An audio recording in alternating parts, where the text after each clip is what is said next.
راشد حضرت سیدنا عثمان غنی ذو النورین رضی اللہ تعالیٰ عنہ کی شہادت کا مہینہ بھی ہے۔ یہ وہ ہستی ہیں جنہیں شہید مظلوم مدینہ کہا جاتا ہے، اور یہ شہادت انتہائی دکھ اور افسوس کے ساتھ ہوئی۔ حضرت عثمان غنی رضی اللہ تعالیٰ عنہ کی مظلومیت، اس کی مثال کہیں نہیں ملتی۔ ہم نے یہ تو سنا ہے کہ میدان کربلا میں حضرت امام علی مقام امام حسین رضی اللہ تعالیٰ عنہ کو صحرا کے اندر 3 دن تک پانی بند کر کے آپ کو بما رفقا شہید کیا گیا، لیکن حضرت عثمان غنی رضی اللہ تعالیٰ عنہ کی شہادت مدینہ شریف میں ہوئی۔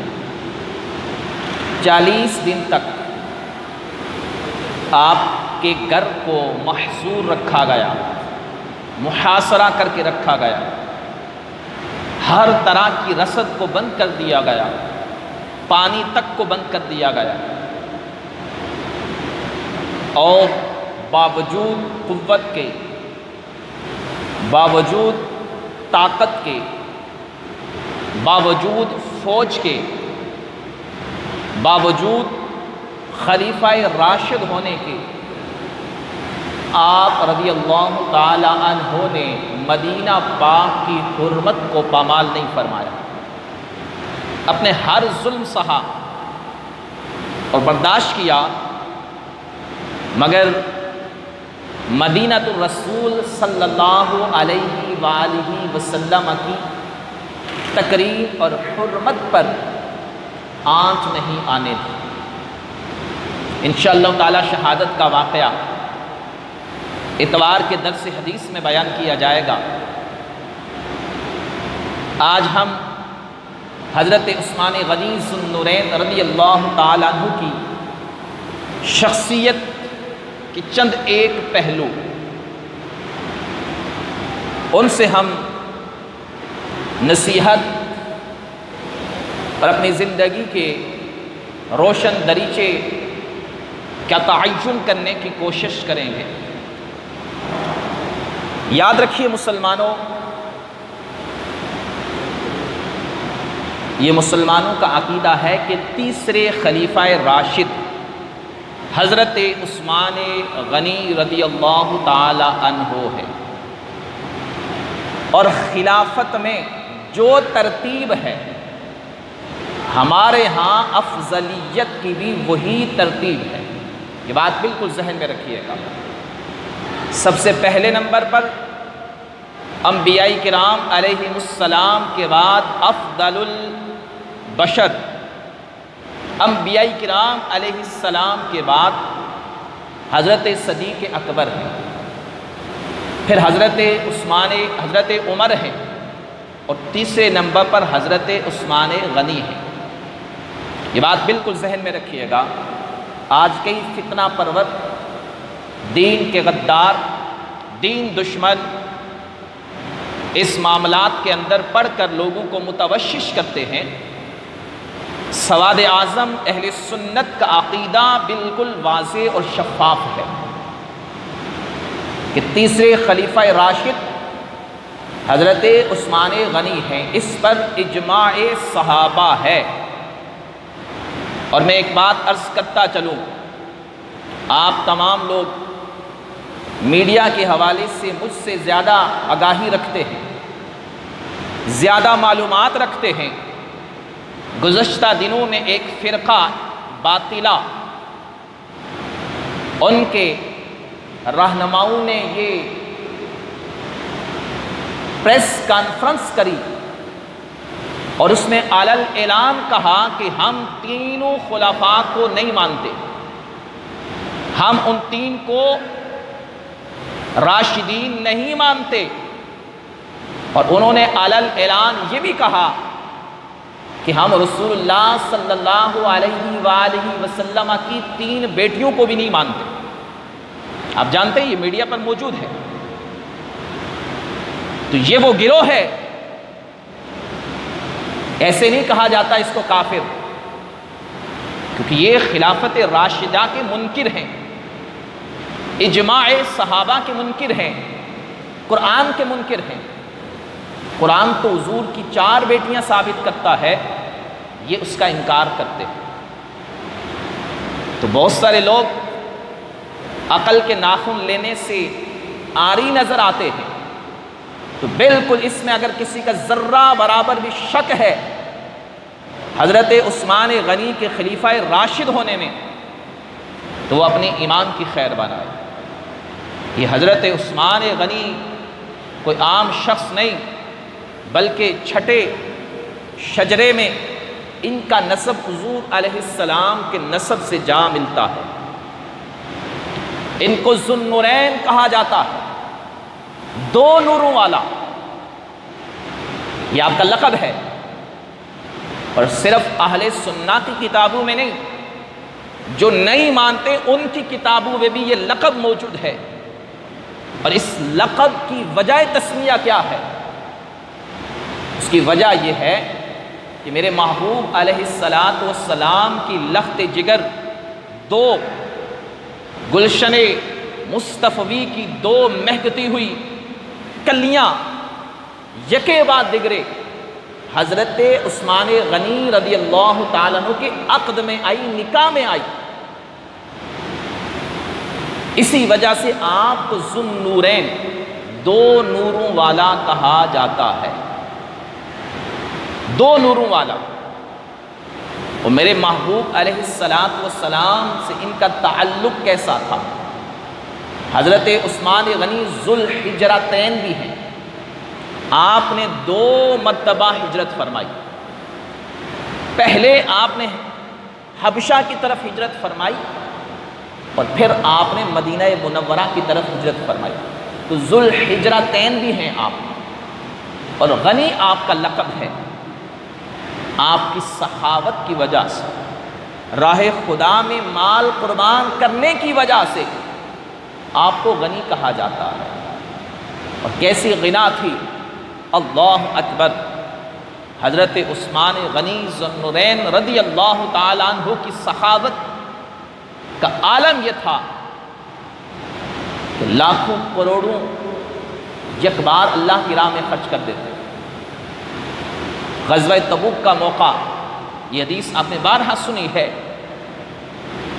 کہ پہلے آپ کھڑے ہوئے تو 100 اونٹ، پھر 200 اونٹ، پھر 300 اونٹ، پھر گھوڑے، پھر اشرفیاں تھیلی بھر کر حضور کی بارگاہ میں پیش کر دی۔ حضرت عثمان غنی ذو النورین رضی اللہ تعالیٰ عنہ کوئی عام شخص نہیں، بلکہ یہ واحد وہ شخص ہیں، کہ جنہیں پوری انسانیت میں حضرت آدم علیہ السلام سے لے کر یہ قیامت تک اعزاز حاصل ہے کہ کسی نبی کی 2 شہزادیاں کسی فرد واحد کے عقد میں نہیں کبھی آئی۔ یہ صرف اعزاز حضرت عثمان غنی رضی اللہ تعالیٰ عنہ کا ہے۔ اور یاد رکھیے، یہ مسلمانوں کا عقیدہ اور ایمان ہے، جو میرے محبوب علیہ السلام کی شہزادیوں 4 کو نہیں مانتا تو مسلمان بھی نہیں۔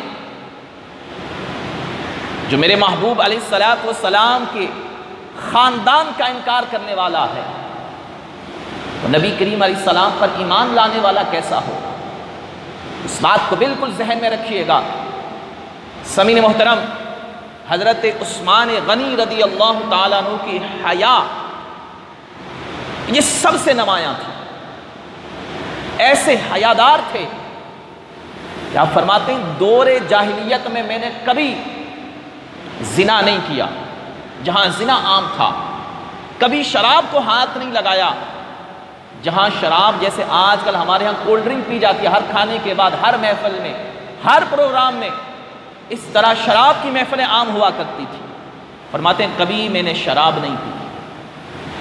وہ حضرت عثمان غنی جنہیں السابقون الاولون کی فضیلت حاصل ہے کہ وہ ابتدائی لوگ جنہوں نے پہلے پہل نبی کریم علیہ السلام کی دعوت پر اسلام قبول کیا تھا، ان میں حضرت عثمان غنی کا چھٹا نمبر ہے. آپ نے اسلام قبول کیا. اور میرے محبوب علیہ السلام سیدہ عائشہ رضی اللہ تعالی عنہا فرماتی ہیں آقا کریم علیہ السلام آرام فرما تھے. آپ علیہ السلام کی پنڈلی مبارک سے کپڑا ہٹا ہوا تھا. دروازے پر دستک ہوئی. پوچھا کون؟ ابو بکر رضی اللہ تعالیٰ عنہ کی کہ ابو بکر. آقا کریم علیہ السلام نے اندر آنے کی اجازت دی. آقا کریم علیہ السلام اسی طرح ٹیک لگا کر لیٹے ہوئے اور پنڈلی مبارک سے کپڑا ہٹا ہوا. تھوڑی دیر گزری، پھر دستک ہوئی. حضرت عمر رضی اللہ تعالیٰ عنہ نے اجازت چاہی. آقا کریم علیہ السلام نے اجازت دی، اسی طرح تشریف فرمایا. کچھ وقت گزرا، پھر دروازے پر دستک ہوئی. حضرت عثمان غنی ذو النورین رضی اللہ تعالیٰ عنہ نے اندر داخلے کی اجازت چاہی. سیدہ عائشہ رضی اللہ تعالیٰ عنہ دیکھ رہی تھی کہ آقا کریم علیہ السلام نے اجازت دینے سے قبل آپ علیہ السلام نے اپنی پنڈلی مبارک پر کپڑا رکھا، پھر اجازت دی. تشریف لائے، گفتگو ہوئی. جب یہ حضرات تشریف لے جا چکے، سیدہ عائشہ رضی اللہ تعالی عنہا فرماتی ہیں میں نے نبی کریم علیہ السلام سے عرض کی، اے اللہ کے رسول صلی اللہ علیہ وسلم، میں نے آج ایک عجیب و ماجرا دیکھا ہے کہ سیدنا صدیق اکبر آئے، آپ اسی طرح تشریف فرما رہے. حضرت عمر آئے، آپ اسی طرح تشریف فرما رہے. مگر جب حضرت عثمان غنی ذو النورین رضی اللہ تعالیٰ عنہ تشریف لائے تو آپ علیہ السلام نے پہلے اپنا کپڑا مبارک درست کیا اور پھر داخلے کی اجازت عطا فرمائی. تو یہ ایسا انفرادی عمل کیوں ہوا؟ آقا کریم علیہ السلام نے فرمایا، اے عائشہ، کیا میں اس بندے سے حیا نہ کروں کہ آسمان کے فرشتے بھی جس سے حیا فرماتے ہیں، آسمان کے فرشتے بھی جس سے حیا فرماتے ہیں اسے عثمان غنی کہا جاتا ہے. اور آپ جمعے کا ہر خطبہ سنتے ہیں، اس میں پتہ ہے جب حضرت عثمان غنی کا نام آتا ہے تو نام کے ساتھ دو کہا جاتا ہے، کامل الحیاء والایمان، کہ جو حیا میں بھی کامل ہیں، ایمان میں بھی کامل ہیں. وہ حضرت عثمان غنی ذو النورین رضی اللہ تعالی عنہ جنہوں نے تقریباً 12 سال کے قریب خلافت کے فرائض کو سر انجام دیا اور اسلامی سرحدوں کو مزید وسعت عطا فرمائی، جن کی صحابت کا عالم یہ تھا کہ میرے محبوب علیہ السلام کی بارگاہ میں کوئی سائل آیا کرتا، وقتی طور پر اسے دینے کے لیے کچھ موجود نہ ہوتا تو آقا کریم علیہ السلام انہیں حضرت عثمان غنی کے پاس بھیج دیتے. حضرت عثمان غنی رضی اللہ تعالیٰ عنہ بغیر پوچھے تصدیق کیے اسے دے دیتے تھے. یہ حضرت عثمان غنی رضی اللہ تعالیٰ عنہ کی سخاوت تھی.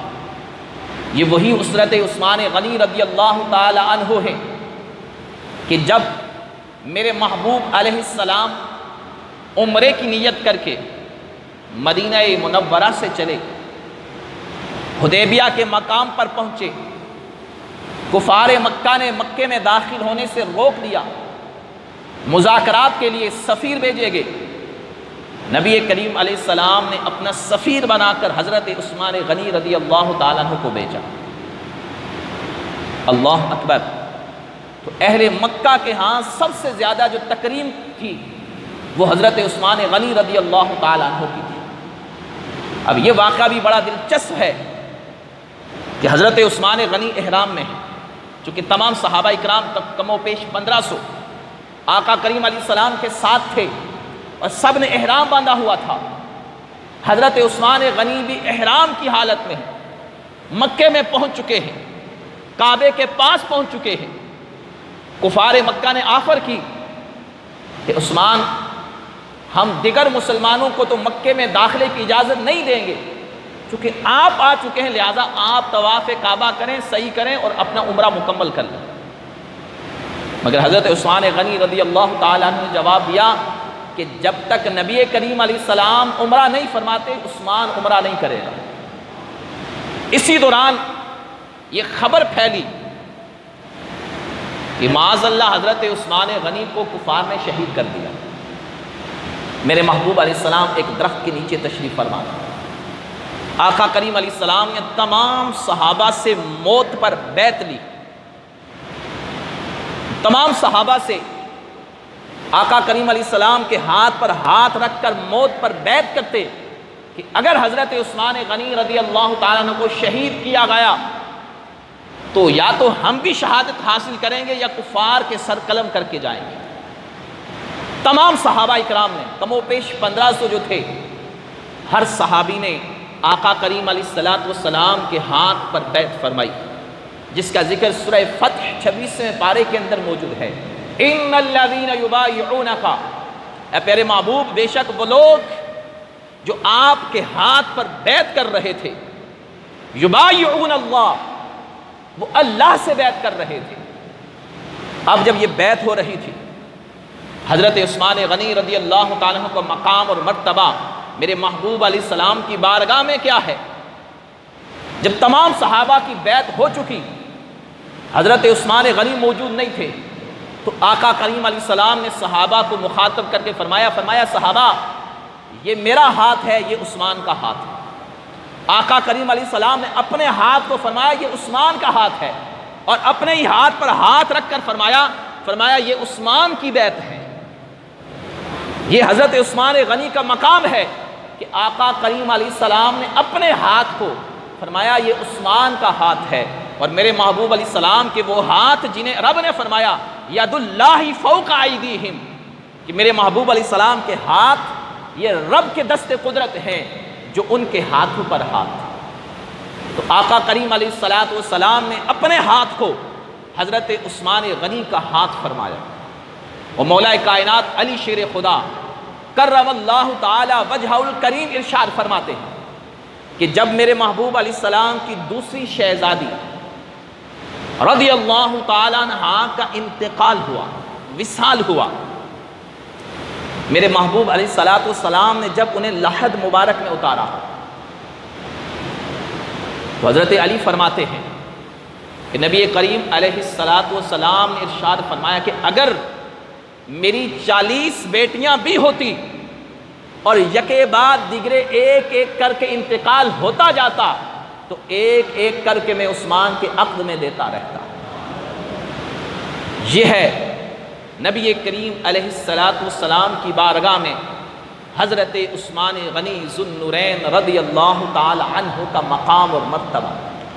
حضرت عثمان غنی رضی اللہ تعالی عنہ کا مقام اور مرتبہ یہ ہے کہ آقا کریم علیہ السلام کی بارگاہ میں آپ نے متعدد بار، ایک روایت 11 کی بھی ملتی ہے، 17 تک کی بھی ملتی ہے، کہ آپ نے 11 مرتبہ کم و بیش نبی کریم علیہ السلام کی بارگاہ سے جنت کو خریدا۔ جنت کو خریدنا کوئی آسان کام نہیں ہے، جنت کو خریدنا کوئی آسان کام نہیں ہے، لیکن یہ حضرت عثمان غنی ہیں کہ جنہوں نے کم و بیش 10 سے 11 مرتبہ جنت کا سودا فرمایا اور جنت کو خریدا۔ مسجد نبوی شریف جہاں تعمیر ہے، جب جگہ کچھ کم ہوئی، اس کے قریب یتیموں کی زمین تھی، آقا کریم علیہ السلام نے فرمایا کون ہے جو یہ زمین خرید کر مسجد میں شامل کروائے اور بدلے میں جنت لے لے؟ حضرت عثمان غنی آگے بڑھے۔ مدینے میں کنواں، جو میٹھے پانی کا کنواں یہودی کی ملکیت تھا، بئر روما جسے کہا جاتا ہے، آقا کریم علیہ السلام نے فرمایا کون ہے جو خرید کر مسلمانوں کے لیے وقف کرے اور بدلے میں جنت لے، حضرت عثمان غنی آگے بڑھے، اور آج بھی وہ کنواں موجود ہے۔ آج بھی حضرت عثمان غنی رضی اللہ تعالیٰ عنہ کی دولت اب بھی موجود ہے، اور اب بھی مدینہ شریف کے اندر آپ کا اکاؤنٹ موجود ہے باقاعدہ۔ یہ آپ کو معلوم ہونا چاہیے کہ حضرت عثمان غنی کو رب نے ایسی دولت عطا فرمائی، اور جیسی دولت تھی آپ ویسے سخی بھی تھے۔ ایک روایت میں آتا ہے آقا کریم علیہ السلام کی ایک مرتبہ دعوت فرمائی، آقا کریم علیہ السلام چل رہے ہیں، حضرت عثمان غنی پیچھے پیچھے چل رہے ہیں، اور آقا کریم علیہ السلام جو قدم اٹھا رہے ہیں حضرت عثمان غنی اسے گن رہے ہیں۔ جب میرے محبوب علیہ السلام تشریف فرما ہوئے، جتنے قدم اپنے گھر سے چل کر حضرت عثمان غنی کے گھر تک گئے، آقا کریم علیہ السلام کے ہر قدم کے بدلے میں حضرت عثمان غنی رضی اللہ تعالیٰ نے ایک غلام آزاد کیا۔ یہ دولت ہے، تو اللہ دولت دے تو اپنی راہ میں خرچ کرنے کی توفیق بھی عطا فرمائے۔ تو حضرت عثمان کو اسی لیے غنی کہا جاتا ہے کہ آپ کی غنا ایسی تھی کہ اللہ کی راہ میں مال خرچ کرنے میں آپ کی ایک نمایاں حیثیت تھی۔ اور غزوہ تبوک کے موقع پر آپ نے 600 اونٹ، 300 گھوڑے، ذرا اس کی اماؤنٹ آپ کلیکشن کر لیجئے، لاکھ روپے کا ایک اونٹ لگا لیجئے، لاکھ روپے کا ایک گھوڑا لگا لیجئے۔ تو غزوہ تبوک کے موقع پر آپ نے یہ جو دولت پیش کی، بما ساز و سامان، اور پھر اشرفیاں تھیلی بھر کر حضور کی بارگاہ میں پیش کی۔ اور یہ صحیح حدیث ہے، بخاری مسلم وغیرہ کے اندر موجود ہے، آقا کریم علیہ السلام نے وہ اشرفیاں اپنی گود میں اڈیلی، اور آقا کریم علیہ السلام ہاتھوں سے انہیں اڈیل رہے تھے، اور یہ فرما رہے تھے کہ آج کے بعد عثمان جو بھی کرے عثمان کو کوئی نقصان نہیں ہو، عثمان کو کوئی نقصان نہیں دے گا۔ یہ ہے صحابت حضرت عثمان غنی ذو النورین رضی اللہ تعالیٰ عنہ۔ آپ تیسرے خلیفہ راشد ہیں، اور افضلیت کی ترتیب میں بھی تیسرے نمبر پر ہیں۔ یہی اہل سنہ کا عقیدہ ہے، اور ہم چاروں خلفاء کو راشد مانتے ہیں۔ ہم ان لوگوں کی طرح سڑے ہوئے نہیں ہیں جو عنقریب ابھرنے والے ہیں برساتی مینڈکوں کی طرح، جنہوں نے علل اعلان یہ کہا کہ ہم تینوں خلفاء کو راشد نہیں مانتے، ان کی خلافت کا انکار کرتے ہیں۔ تو یہ باتیں ذہن میں رکھیے گا کہ ہمارا اہل سنہ کا عقیدہ یہ ہے، اس میں کسی کا ذرا بھی ڈاؤٹ ہے اس کا اہل سنت سے کوئی تعلق نہیں۔ وہ کسی اور فرقے سے تو ہو سکتا ہے، اہل سنت کے ساتھ اس کا کوئی تعلق نہیں۔ جو میرے محبوب علیہ السلام کی بنات کا انکار کرتا ہے، بیٹیوں کا انکار کرتا ہے، وہ مسلمان کہلوانے کے لائق بھی نہیں ہے۔ یہ بات ذہن میں رکھیے گا، اور یہ بات ڈکی چھپی نہیں ہے، ان لوگوں کے واقعہ ہی یہی عقیدے ہیں، وہ بالکل یہی عقیدے ہیں۔ وہ تینوں خلفاء کو راشد تو کیا مسلمان بھی ان میں بعض فرقے نہیں مانتے، کافر کہتے ہیں معاذ اللہ۔ وہ تینوں بیٹیوں کا انکار کرتے ہیں حضور علیہ الصلوۃ والسلام، وہ اصل قرآن کو مانتے ہی نہیں، وہ کہتے ہیں اصل قرآن تو غار میں چھپا ہوا ہے۔ اس لیے باتیں ذہن میں رکھیے گا، اور ہمیں حضرت عثمان غنی رضی اللہ تعالیٰ عنہ کی شہادت کا واقعہ انشاءاللہ آپ سنیں گے تو یہ بھی بات ذہن میں رکھیے گا کہ جب حضرت عثمان غنی کو شہید کیا گیا، آپ کے دروازے پر پتہ ہے تلوار لے کے کون کھڑے تھے؟ امام حسن اور امام حسین رضی اللہ تعالیٰ عنہ۔ یہ بھی تاریخ کا حصہ ہے، یہ آپس میں ان کی محبتیں تھیں، لیکن یہ گروہ آپس میں دشمنیاں بناتا ہے، کہتا نہیں آپس میں دشمنیاں تھیں، دشمنیاں نہیں تھیں، یہ تو آپس میں محبتیں بانٹنے والے تھے۔ مولا کائنات نے اپنے دونوں شہزادوں کو حضرت عثمان غنی کی حفاظت کے لیے مامور کیا ہوا تھا، لیکن دشمن نے پیٹ کے پیچھے سے دوسرے گھر سے گھس کر اندر کمرے میں داخل ہو کر شہید کر دیا، اور شور و غل کی وجہ سے معلوم نہیں ہوا۔ 18 ذی الحجہ یہ حج کا مہینہ ہے، اسی میں آپ کی شہادت ہے۔ اللہ تعالیٰ آپ کے مزار پر انوار پر کروڑہ رحمت نازل فرمائے۔